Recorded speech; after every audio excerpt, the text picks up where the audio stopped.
Shalom ప్రభువైన యేసుక్రీస్తు నామంలో మీ అందరికీ శుభములను సమాధానము కలుగును గాక. This is Nehemiah from the art of Israel, Jerusalem.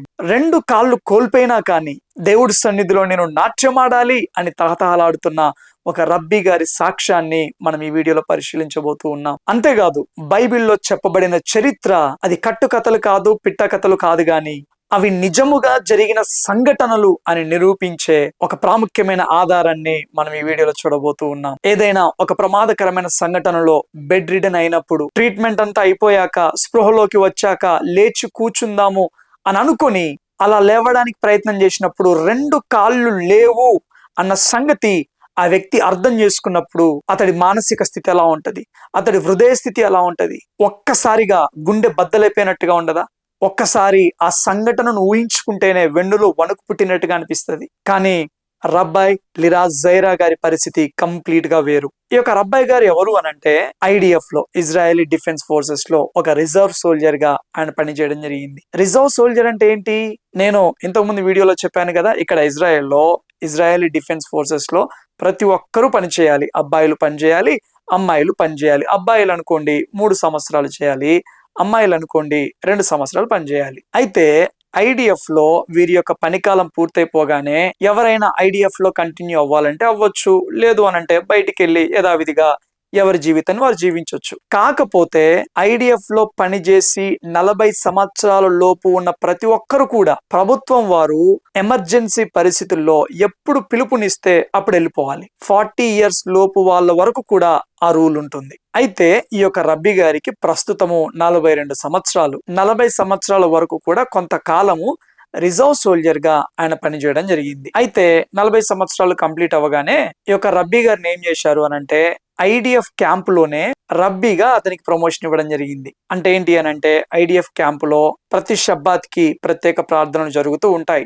అంతేకాదు కొన్ని ప్రాముఖ్యమైన పండుగ రోజుల్లో కూడా ప్రత్యేకమైన ప్రార్థనలు జరుగుతూ ఉంటాయి. వాటన్నిటిని దగ్గరుండి నిర్వహించడానికి ఈ యొక్క రబ్బీ గారిని అపాయింట్ చేయడం జరిగింది. అయితే సుక్కోతు పండుగ రోజు సిరియాలో ఉన్న IDF క్యాంప్ లో ప్రత్యేక ప్రార్థన నిర్వహించడానికి ఈ యొక్క రబ్బీ గారు వెళ్ళడం జరిగింది. అలా వెళ్తూ ఉన్నప్పుడు ఆయన అనుకోకుండా ఒక ల్యాండ్ మైన్ మీద ఆయన కాలు పెట్టాడు. అది IDF వాళ్ళు ఏర్పరిచింది కాదు, కానీ తీవ్రవాదులు ఏర్పరిచింది. ఎప్పుడైతే ఆ ల్యాండ్ మైన్ మీద కాలు పెట్టాడో అది పేలిపోయి ఈయన 2 కాళ్ళు కోల్పోవడం జరిగింది. పరుగున హాస్పిటల్ తీసుకొని వెళ్ళారు, ట్రీట్మెంట్ చేశారు, ప్రాణాన్ని కాపాడారు. కానీ కళ్ళు తెరిచి చూస్తే ఈయన 2 కాళ్ళను కోల్పోయాడు. నిజంగా అప్పటి వరకు యుద్ధంలో పోరాడుతూ, సైన్యంలో పోరాడుతూ రబ్బీగా తన బాధ్యతలు నిర్వహిస్తున్న వ్యక్తి, 5 పిల్లలకు తండ్రిగా ఉన్న ఒక వ్యక్తి సడన్ గా 2 కాళ్ళు కోల్పోయాడు అనంటే అది గుండె పగిలే సందర్భం. కానీ ఈ రబ్బీ గారు మాత్రము అతడు తన 2 కాళ్ళను కోల్పోయాడు, ఇక లేచి నడవలేడు అని తెలిసినా కానీ బెడ్ మీదనే పాటలు పాడుతూ దేవుణ్ణి నాట్యముతో ఎలా స్తుతించాడో మీరే ఒక్కసారి ఆ వీడియోని చూడండి.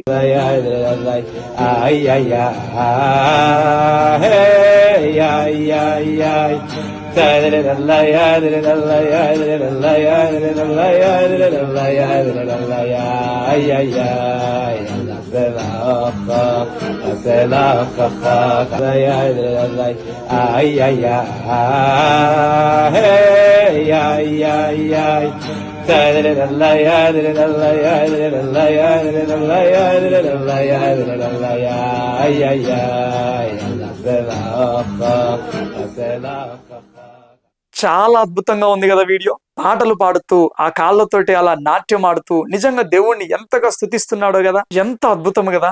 ధర్మశాస్త్రం వలనైన నిరీక్షణే ఇంత గొప్పగా ఉంటే క్రీస్తును కలిగి ఉన్న మన నిరీక్షణ, మన ఆరాధన ఇంకెంత గొప్పగా ఉండాలి. శ్రమలలో సైతము ఆరాధించే ఆరాధన ఉన్నతమైన ఆరాధన.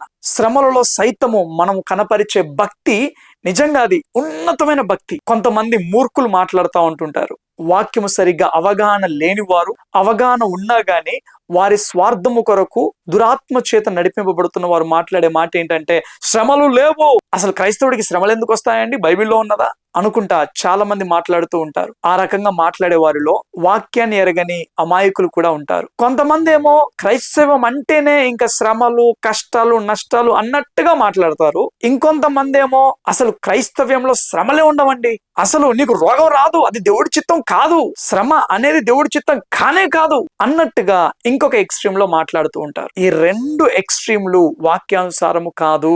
తప్పకుండా ఒకరోజు నేను స్పష్టంగా శ్రమలు అంటే ఏంటి, ఎందుకు వస్తాయి, ఎవరికి వస్తాయి, నిజంగా అవి దేవుడు అనుమతిస్తాడా, సాతాన్ గాడు తీసుకొని వస్తాడా, వాటన్నిటిని స్పష్టంగా ఒక వీడియోలో మీ ముందుకు తీసుకొని రావడానికి ప్రయత్నం చేస్తాను. అది చాలా చాలా ఇంపార్టెంట్ కూడా. సో ఈ రబ్బీ గారు ఆ కాళ్ళు కోల్పోయినా కానీ ఎప్పుడెప్పుడు దేవుని సన్నిధిలో నాట్యమాడాలా అన్నట్టుగా ఆయన ఆశ కలిగి ఉన్నాడు. ఇక్కడ ఏంటి అని అంటే ప్రతి షబ్బాతికి ప్రాముఖ్యమైన పండుగ రోజుల్లో అయితేనేమి, ఇక్కడ యూదులందరూ సినగాగులు అయితేనేమి, ఒక వెస్టర్న్ వాల్ దగ్గర కోటల దగ్గర అయితేనేమి నాట్యం ఆడుతూ పాటలు పాడుతూ దేవుణ్ణి స్తుతించడం అనేది ఒక ఆనవాయితీ. ఆ నాట్యం అనేది ఏది మన సంఘాలలో క్రిస్మస్ పాటలకు మొత్తం సినిమా డాన్సు లాగా వేసే ఆ డాన్సులు కాదు. చాలా మంది మన సంఘాలలో వేసే పోకిరి డాన్సులకు ఏమని కవరింగ్ ఇస్తారు అని అంటే దావీదు నాట్యం ఆడలేదా అన్నట్టు పనికి వాళ్ళ మాటలు మాట్లాడుతూ ఉంటారు.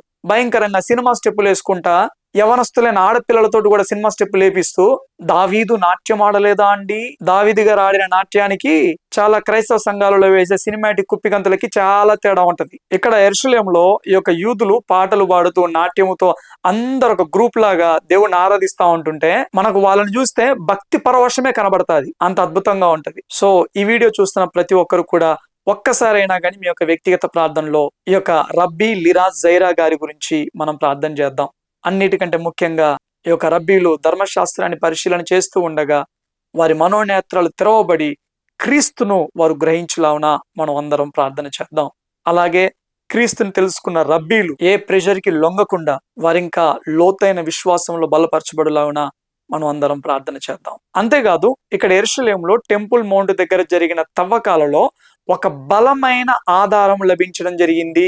బైబిల్లోని చరిత్రలు అవేవో కట్టుకథలు కావు గాని నిజముగా జరిగిన సంఘటనలు అని చెప్పడానికి ఒక బలమైన ఆధారం దొరకడం జరిగింది. మీ అందరికీ రాజైన హిజ్కియా గారు తెలుసు కదా. హిజ్కియా గారు యూదా రాజుగా పరిపాలన చేస్తూ ఉన్నప్పుడు అప్పటికే అష్షూరు రాజు ఇజ్రాయేలు రాజ్యంలోని 10 గోత్రాల వారిని అందరినీ చెరపట్టుకొని తీసుకొని వెళ్ళడం జరిగింది.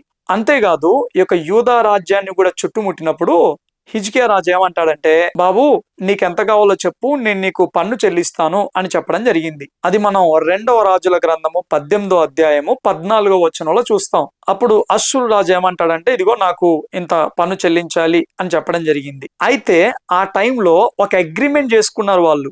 ఒక పాటరీ మీద ఆ ముద్ర వేయడం జరిగింది. ఆ అగ్రిమెంట్ కి సంబంధించిన డీటెయిల్స్ ని రాయడం జరిగింది. అయితే ఆ సంఘటనకు, ఆ యొక్క అగ్రిమెంట్ కు, ఆ యొక్క డీల్ కి సంబంధించిన ఆ స్లేట్ రీసెంట్ తవ్వకాలలో బయటపడడం జరిగింది. ఇక్కడ యెరూషలేములో జరిగే తవ్వకాలలో ప్రతి లేయర్ లో యూదుల చరిత్ర స్పష్టంగా కనబడుతుంది, బైబిల్ చరిత్ర స్పష్టంగా కనబడుతుంది. ఎప్పుడైతే తవ్వకాలలో ఈ స్లేట్ బయటపడిందో టెల్ అవీవ్ యూనివర్సిటీకి దాన్ని తీసుకొని వెళ్ళి అన్ని పరిశీలించి వివిధ కోణాలలో దాన్ని ఎగ్జామిన్ చేసి దాని మీద రాయబడిన లాంగ్వేజ్ కావచ్చు, అటు తర్వాత దాన్ని డేటింగ్ చేసినప్పుడు ఇది అష్షూరీల కాలంలోనిది, హిజ్కియా గారికి ఈ యొక్క అష్షూరు రాజుకు మధ్య జరిగిన ఆ యొక్క డీల్ లోనిది అని వారు స్పష్టంగా వెల్లడి చేయడం జరిగింది. మనం వాక్యంలో చదివే ప్రతి చరిత్రకు చారిత్రాత్మకమైన ఆధారాలు ఉన్నాయి.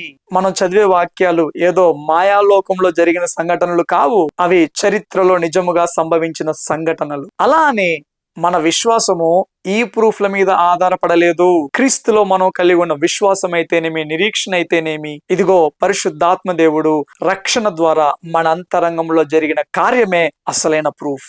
మారిన మన బ్రతికే అసలైన ప్రూఫ్ గా ఉండాలి. పరిశుద్ధాత్మ దేవుడు మనల్ని నడిపిస్తూ ఉన్న విధానమే మన నిశ్చయతకు ఆధారం అవ్వాలి. నేను చదువుతున్న వాక్యాలు నిజము అని చెప్పడానికి రుజువు ఏంటి అని అంటే మనలో మన అంతరంగంలో కలిగి ఉన్న క్రీస్తు ఆత్మను కలిగి ఉన్నాము అనడానికి రుజువు ఏంటి అని అంటే మారిన మన బ్రతుకు. చివరి వరకు ఈ వీడియో చూసిన మీ అందరికీ ప్రభు నామంలో వందనాలు తెలియజేస్తా ఉంటున్నాను.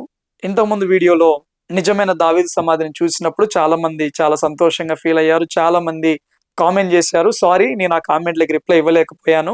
సమయం చూసుకొని తప్పకుండా రిప్లై ఇస్తాను. ఈ వీడియో విషయంలో మీ అభిప్రాయాన్ని కామెంట్ రూపంలో తెలియజేయవలసిందిగా మనవి చేస్తా ఉంటున్నాను. Thank you all.